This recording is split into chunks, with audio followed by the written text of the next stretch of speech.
தெரியுமா? நீங்கள் சந்தோஷம் உண்டாக பாட வேண்டும். ஹலோ, இருக்கீங்களா? ஆனா பின்னாடி இருக்கீங்க பாட.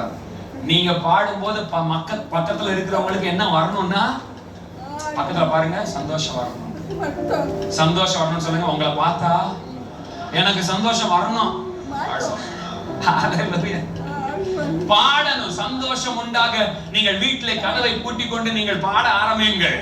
கர்த்தருடைய பெட்டியை குறித்து பாட ஆரம்பிங்கள். வசனத்தை குறித்து பாட ஆரம்பிங்கள். அவருடைய நாமத்தை சொல்லி, கர்த்தர் நல்லவர், தேவன் பெரியவர், ஃபைனல் இல்லைங்க, ஹalleluya அப்படி சொல்லி பாட ஆரம்பிங்கள். அவர் கிருபை என்றும் உள்ளது என்று சொல்லி பாட ஆரம்பிங்கள்.